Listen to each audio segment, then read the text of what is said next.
Hey, hey, hey, how you doing? This is Tim Laskus, and you're listening to the Tim Laskus Show, episode 21. Let me tell you, you better get ready. Just go ahead and strip on down. No, it ain't like that. No, put your sandals on, your flip-flops, whatever you got, your shorts, your tank top. Get some sunblock, some whatever you got, the oil, Hawaiian tropic oil. Just smother yourself in it, because that's the journey you're going on today, because my featured guest is Ryan Biddulph. And Ryan talks about how to be a professional blogger and live in paradise. He tells you how to retire and live the life of island hopping. Who in the heck doesn't want to do that? And if you're sitting out there and you don't want to do that, then go ahead and turn this blog podcast off. But if you enjoy that kind of stuff and you want to live the life of sitting under a palm tree, drinking out of a coconut, then you better join the party, because you're going to love it. Well, Ryan, he's been featured in Richard Branson's Virgin blog. He's been featured in Forbes, Pro Blogger, Blogging Tips, blog that, blog this. He's even been on Fox News Entrepreneur, and he's lived around the world. He's lived in Bali, Indonesia, Thailand, Cambodia, Costa Rica, Malaysia, Cyprus, Turkey, Nicaragua, Vietnam, Sri Lanka, India, Nepal, Fiji, and Peru. Goodness. And he's from New Jersey. And the last job he had was in Newark, New Jersey. And he decided to get the heck out of there. I'm traveling the world. That Newark ain't a place you want to be. And I can say that because I went to school in Newark. Before you start jumping on the hating bandwagon.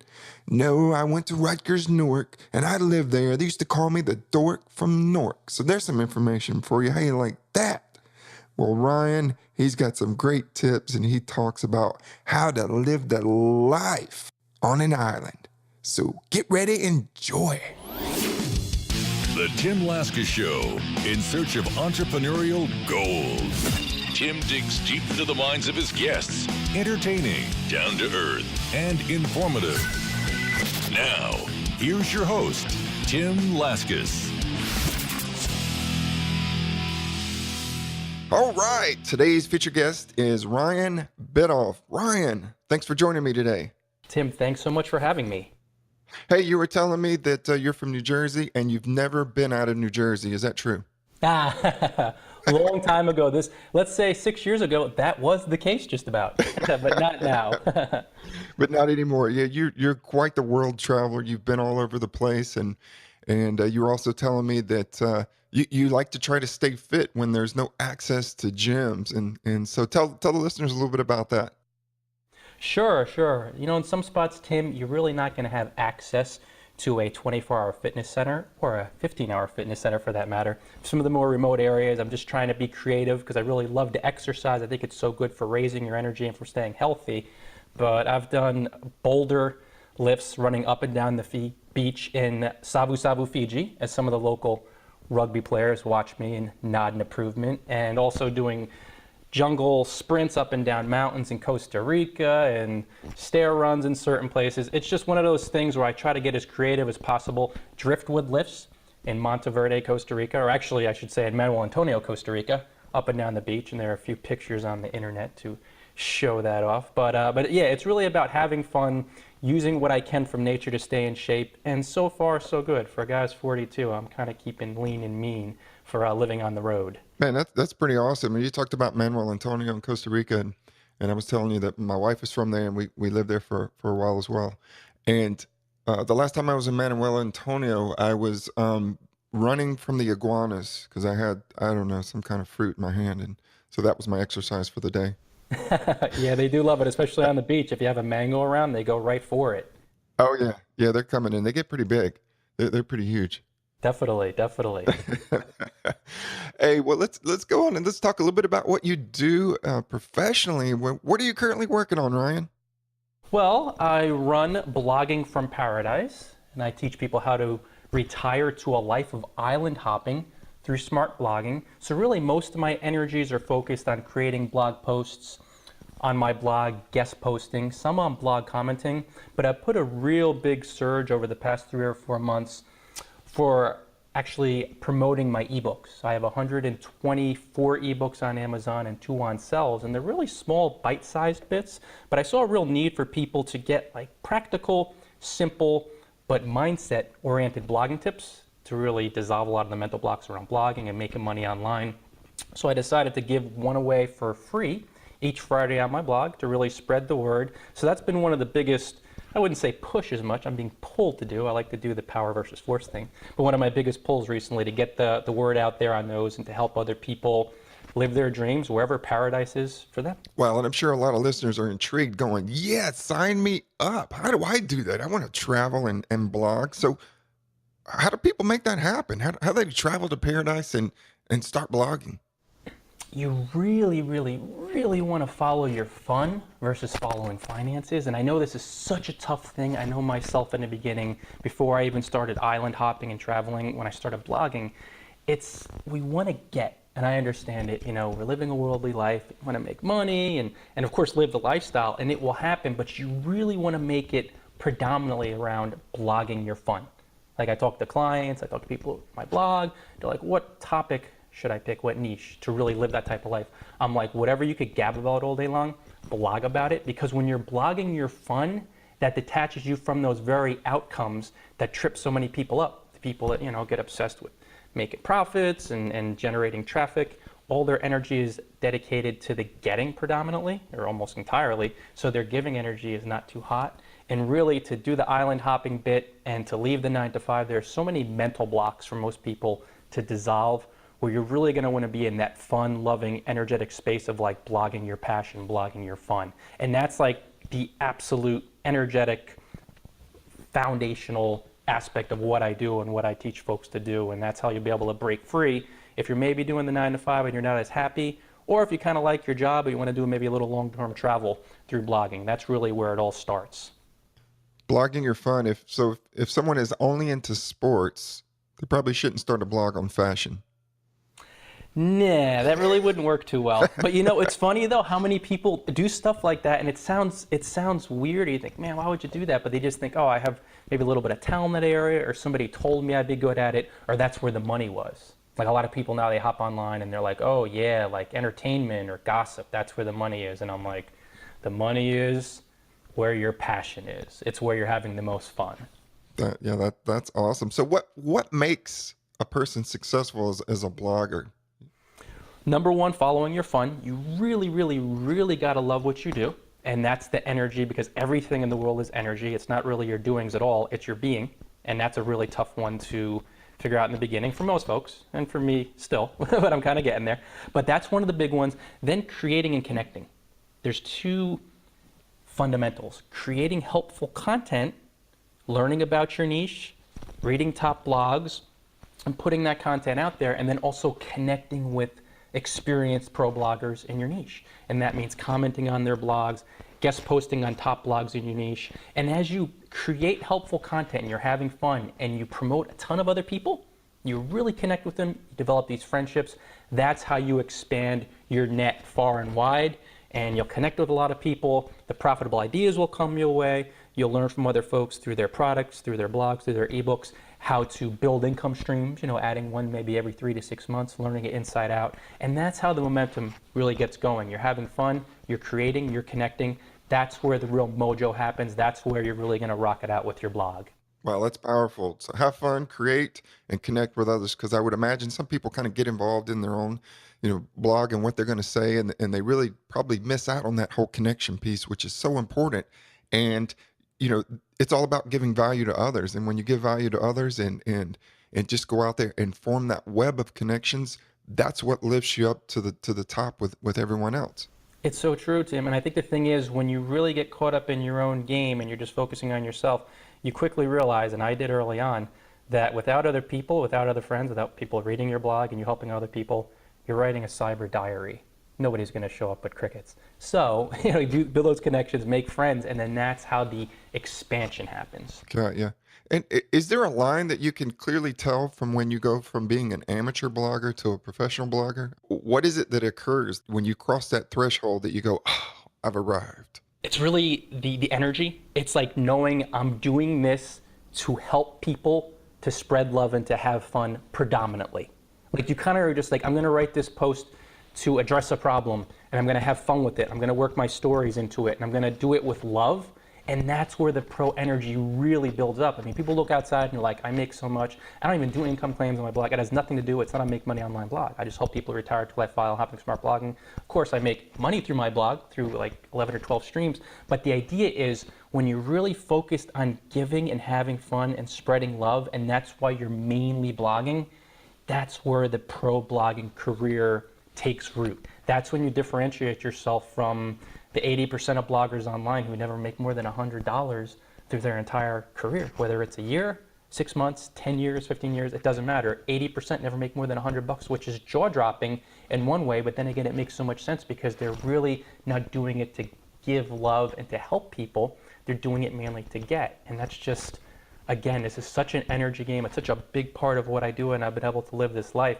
It's me experiencing it myself and then me helping other people come from that really energized space, that pro blogging, smart blogging space. So do it to give, not to get. That's awesome. That's great information, and I think that's gold for the listeners out there. And Ryan, you've been doing this for what, well over 5 years, traveling the world. You've been everywhere from Bali and Thailand, Cambodia, Costa Rica, Malaysia, Vietnam, Sri Lanka, India, Nepal. I mean, goodness, great. It's probably easier to say where you haven't been than where you have. And so for somebody who wants to follow in your footsteps as maybe a blogger or wants to just kind of live the life of an entrepreneur, do you have any tips for them on living the life as an entrepreneur, being successful? Well, yeah, it's really enjoying the process, Tim. You really, really want to love it the way it is. And I know that's tough sometimes, but really kind of train yourself to kind of understand that this is a process, especially if you want to do the digital nomad bit, you want to become an entrepreneur and travel the world. You're going to have to let go a lot. But when you learn that the idea of sacrifice almost isn't true. I mean, we think so much of releasing things of a lower nature for things of a higher nature. So much of it's about letting go what you've outgrown, whether it be, a 9-to-5 job or something you're just not feeling as much, to make room for what's new and exciting to you. Then you'll move into the space where you're creating, connecting, enjoying the process. And especially with the digital nomad bit, if you're going to want to be a full-time traveler who's doing this for like months or years at a time, you're going to have to get the logistical stuff down. And so much of it, is really preceded by the fact that you're going to have to master the idea of release and build up your income streams, and then realize, hey, this is a whole different gig. I'm not going to have health benefits. I'm not going to have that weekly paycheck in the beginning. But when you fall more in love with what you really want to do, you let go of what you don't really want to do. And that's how the natural progression happened for me, which is quite miraculous because I hadn't been on a vacation in 25 years before I hopped on a plane. First flight, New York City, JFK to Denpasar Valley, 23 hours in total. So I kind of dipped my toes in there like I do with everything. But the thing is, that's that miraculous shift when you're just drunk on what you really want to do more than anything. You'll start letting go, you'll start releasing, you'll be building the income streams, making the connections, creating the value, even if you're working a full-time job and you have to do it part-time in the beginning, like so many bloggers out there. So that's really where it's at. Again, the energetic thing, you want to build a successful entrepreneurial venture, really fall in love with what you do, and be prepared to release, especially for the aspiring travelers, because a lot of folks think they want to, but then they're so caught up with living their life back home, and when you want to do long term, it's so tough to do both at the same time. You're going to have to learn to kind of let it go, and me and my wife don't own very much.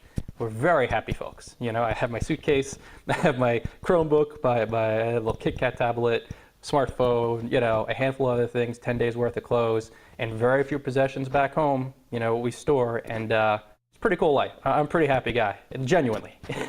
Well, it sounds like you live a rich life. Although you may not be rich in possessions, you lead a very rich life, and there's a lot to be said about that.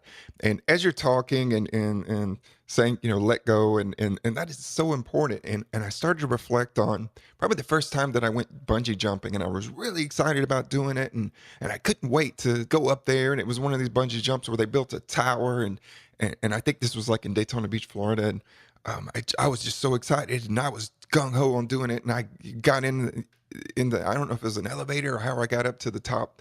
And anyway, I remember being up at the top, and they had me all harnessed in, and I could feel the butterflies in my stomach, and so I'm holding onto the rail and I'm looking over the edge, and then I had this lump in my throat, and I thought, oh crap, what did I just do? I don't know if I can make the jump. I'm fearful. I mean, I know I'm connected to this thing, but what if I die? What if I fall off? What if this bungee breaks? What if all these what ifs? And I can imagine for a lot of people out there, they have a very clear idea of where they want to go, but that fear keeps them from jumping off the ledge. What would you say to them? Embrace it, because it's the only thing that's stopping you. And by embrace it, I mean you have to experience it and feel it. And this is a very highly unpleasant process because nobody wants to experience their terrors.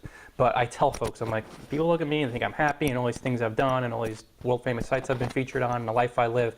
I'm like, it's weird to think that the origin of some of these really cool things happening that I'm so blessed and I've received so much love to have happen was me sitting in a room crying my eyes out, or me sitting in a room punching a pillow. And I always talk about bringing the pillow test. You can cry into a pillow or punch it, because you have to experience those fears and feel them. And obviously sometimes you're gonna be doing hyper uncomfortable stuff. Even if it's kind of fun, you're gonna be scared, but then actually experiencing it. And I think a lot of folks, they BS themselves. They think if I could just bury it and be fearless. No, even enlightened beings have fears. If you're human, there's these energies that go through your body. They're called fear. But rather than obeying it, rather than resisting it, rather than trying to, you just have to feel it, and whatever sadness is there, whatever, and the anger, whatever it is, then when you release it through an emotional purge, the person that comes out of the other side of that fear is the empowered one. It's the one who's having fun. It's the one who's doing things more from love than fear, because there are two general emotions, really two emotions, love and fear. And when you're doing things from love, you're going to have to embrace those fears as they come up, feel them and release them. And then like you, when you're getting ready to do that bungee jump, you'll just go for it, because you'll feel the terror and you could turn around, or you could feel the terror and make the jump, make the leap. And the leaps are what this life is about. It's not about staying in your comfort zone. It's not about just trying to casually walk into the grave, or wherever when you transition out, wherever you want to go. It's really not about that at all. Embrace it. That's just incredible. And we have to. Everybody has to learn to embrace it. It's part of life. Fear is part of emotion, of a range of emotions that we all have, and learn to embrace all of your emotions, including that fear. Well, Ryan, when did you realize that you wanted to be an entrepreneur? Were you in diapers going around selling your milk, or like what was going on? Yeah. Unfortunately, the guy who grew up one town over from me in New Jersey is a guy people may be familiar with, Gary Vaynerchuk. I don't know him personally. Gary V. I only found that out a couple of years ago. I grew up right next to my hometown, almost same age too. Totally a different experience from that dude. I mean, totally awesome. But when he was a kid, he was over at the Menlo Park Mall selling baseball cards, places I used to go to. Absolutely not. I was programmed on a deep energetic subconscious level to think that all entrepreneurs were wheeler and dealers, they were slicksters, dishonest, just so much negative stuff. And I don't blame my family or friends or society at large, or people I seem to connect with, because it just gave me a greater contrast. But absolutely not. I bought my domain and hosting after I was fired as a security guard. I was working a shipping terminal in Newark, New Jersey, and I was out of work for like 3-4 months, and I was actually very happy because I was putting in so many hours, and I just had such an entrepreneur's mindset, or I shouldn't say entrepreneur's, employee's mindset. And my wife told me about this blogging bit and making money online. I'm like, oh, it's pretty cool. I bought my domain and hosting. 15 hours later, she had to convince me. She had to walk me off the ledge, Tim. I was just so ready to, return my $500. Screw this. Who the heck do I think I am? I'd never be an entrepreneur. So I had so much bad programming to face, embrace, and release. So absolutely opposite from a lot of these classic entrepreneurs. I chose to become an entrepreneur at 36 years old after working in the corporate world and working a security guard job for 5 years. I slowly became an entrepreneur over 8 years, with a lot of stuff coming up and really learning how to leverage and think abundantly and release and spending money to expand your cash flow. So this is something that I really didn't find until, for me, much later in life. I mean, really almost into my 4th decade of living. I think a lot of people could actually, relate to your story because Gary Vee is very popular and he's got a wonderful message and high energy, high strung, and he's a go-getter and he talks about being a go-getter from very, very young. And when you listen to that, some people are like, man, I'm just not that motivated. I'm just not wired like that. Maybe I'm not wired to be an entrepreneur, and that's so far from the case. So you just don't need to be born into that and have been like that all your life. You can be an introvert and reserved, and later on in life, you can find your entrepreneurial spirit and go out and do it. So I think your story is probably comforting for a lot of people out there who think they want to be out there on their own and living their life, but maybe not sure whether they have it when they listen to people like Gary Vee who's been doing it forever and kind of compare themselves to him. And so you don't have to compare yourself to him to be successful. There's lots of other people, and Ryan, you just gave a fantastic story of your journey, and it wasn't like that from you. Exactly. Now, you had also mentioned, talked a little bit about money. And so what kind of messages did you receive growing up about money and finances and how to make it, how to save it, or how to spend it? Woo. Is this a 4-hour interview? No.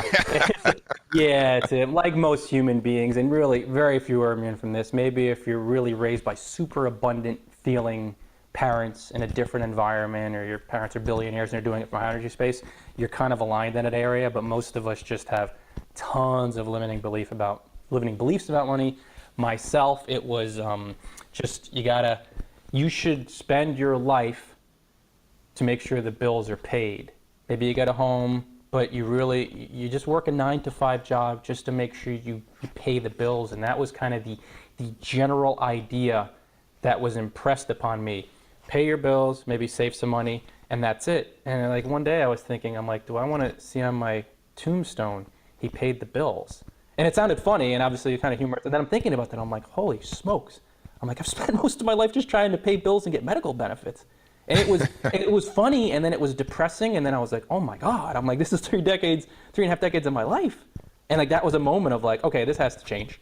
So I really had to release a lot of stuff, fear-based stuff based on scarcity, lack, limitation, competitive thoughts, definitely not coming from a place of love and harmony with money. So again, I had to root out a lot of stuff in that department by experiencing some pretty hairy financial situations. But like anything, the universe brings us these situations to help us develop contrast, to help us to see where we're at with money, and to help us face, embrace, and release those fears and terrors so we could become the loving, prospering, empowered, inspired people that we all really are down low. It's just we gotta let go of those limiting beliefs we leased when we were younger, and we could trade them in at any time, and that's the beauty of it. Wow. Well, I like when you talked about reflecting on what your tombstone will say. And it's as funny as that is, I think that's a powerful message for all of us is to reflect, what will your tombstone say at the end of your life? Well, what will you have accomplished? Or will you have been stuck in that rat trap? And probably the message that the majority of us have received is, you go to school, get a good education, and get a job, and then pay bills / get into debt and never really be able to crawl out of that and save pennies. And saving pennies never made anyone happy or made anyone wealthy. That's for sure. And so that's just great. A lot of information to think about and to be able to process, so that if you want to make that leap, and I'm not saying that having a job is a bad thing. It just depends on what you want out of life. If you feel that your job is suffocating you and that you're tired of just spinning wheels and just paying bills and having just pennies left over every month, and you want to be an entrepreneur, do it. If you don't, that's fine too. But for sure, it's difficult either way, whether you are an employee or as an entrepreneur. There's going to be tough times. And Ryan, thinking back since you left your job and you've been out on your own, has there been a stressful situation as an entrepreneur where you kind of struggled with mentally? And what was it, and how did you cope? Really, one of my biggest struggles mentally, Tim, was money blocks. I mean, I had left or been released from my security guard job, and I kind of dilly-dallied with blogging in the beginning, and I didn't fully commit. So I started putting a lot of stuff on my credit card, and I wound up going like $70,000 into debt. I went bankrupt. I literally sold everything. I was sleeping on my then girlfriend, now wife, Kelly, her mom's house, the floor there. It was a matter of like me literally giving up everything I should say. It almost seemed like anything, everything and anything. And I really had to be with the fact that my predominant energy was fear of loss.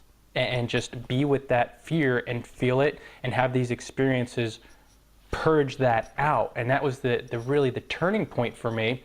It really took a number of years for me to get my blogging mojo, but that was the point where I'm like, okay, I really have to be honest with the fact that almost everything in me, programming-wise, says you're a loser, you're a failure, you're always going to be that way. Nobody from your family's ever gone out and done anything other than getting a job and paying bills, and I had to feel that stuff to become the person I am today.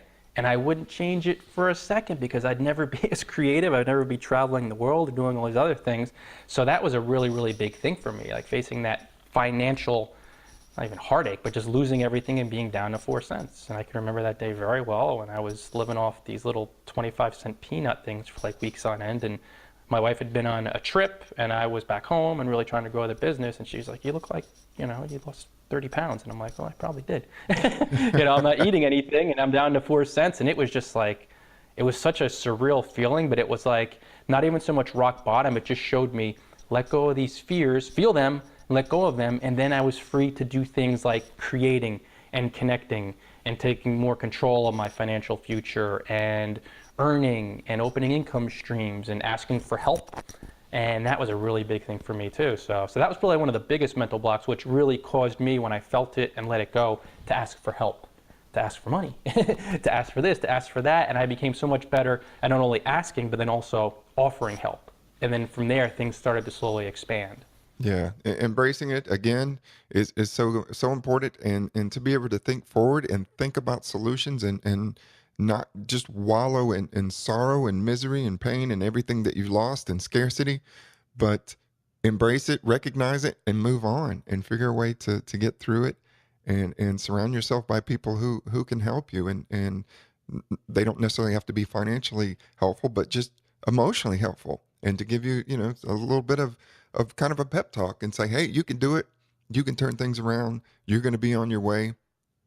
And you were able to do that, Ryan, and that's what all of this is part about it. Life is up and down, and when we have those cycles, and when you're in the bottom, hey, there's one good thing to know, is that when you're in the bottom, well, there's no way up, there's no way but up, and to be able to get yourself at a high. And speaking of a high and enjoying the life and the moment, what would you say has been the most fulfilling moment of your journey as a blogger and all your travels, or even maybe an interesting story that you have to share with the audience? Well, really, as far as the fulfilling moment, just every time I walk into an airport, like 3 weeks ago, I'm walking into JFK and I'm like, I'm going to be in Doha, Qatar, wealthiest nation in the world. The average household income is $400,000. Most homes have 15 to 25 cars. I mean, this is like real Scrooge McDuck. Wow. Yeah, Tony Stark, Scrooge McDuck, and Bruce Wayne type wealth there.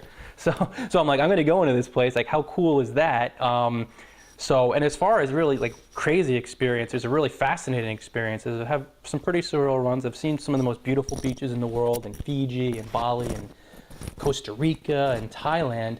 But two that really come to the forefront of my mind, I've had some wacky stuff happen because we really do the slow travel bit. We're not in and out of the tourist spots. We stay in some off the beaten path locales, actually more than two. But once I was accosted by 2 ladyboy prostitutes in Thailand who chased me down and tried to shake me down. I was attacked by a couple wild men in Kathmandu, Nepal. I helped kill a spitting cobra. Didn't want to kill him, but the guy we were with said we have to do it because he could tag one of the Balinese help the next morning. And also a deadly crate the following day. I snatched a cat away. So I mean, some of these things I've been able to experience. Remote jungle house sit in Costa Rica. We were there for 6 weeks, early 2016. 3 miles, 4.5 hours away from civilization, Indiana Jones-like trek out there, running water from a stream through a pipe, but outhouse, of course no lights. I mean, we're talking 2 human beings from where we were at in a remote, rugged area. Bullet ants, army ants came through, 15,000 or 5,000 colony of them through the house, east, west, left, right. fer-de-lances. I mean, this is like National Geographic type stuff right in your front yard.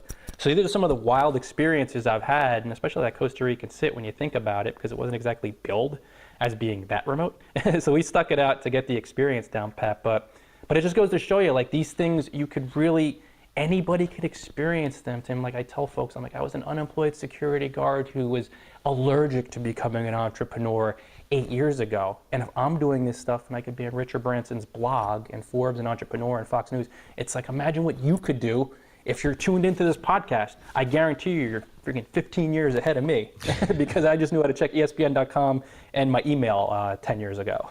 Wow. So they could say you from security guard to playing with spitting cobras. Exactly. You gave me another ebook idea. Thanks. That's awesome. You can add that. So that'll be what, 4,624 ebooks after you write that? I'm getting up there. Ryan, this is awesome, man. I could just chat all day. Hey, but before we go and I give you a chance to tell the listeners where they can find you, since you're from New Jersey, I have this burning question. Who is buried under Giant Stadium? Are there any bodies over there? I don't know. You know, there's the talk of the whole Jimmy Hoffa thing, and that's kind of been out there, out and about. And I must tell you, having worked at the docks, the docks, down in Port Newark, those characters, they still do exist, although the waterfront's cleaned things up since I was let go. But I couldn't tell you off the top of my head. Maybe Hoffa, maybe not. I don't know. And even if I were to know, I don't know if I should divulge it, even being a world traveler. Yeah. you probably have to stay over in Qatar and not come back to Newark. And that's how you can tell people are actually from Newark, because they don't say Newark, and it's Newark. And when I went to Rutgers in Newark, they used to call me the dork from Newark, and I embraced it. Loved it. Exactly. That's awesome.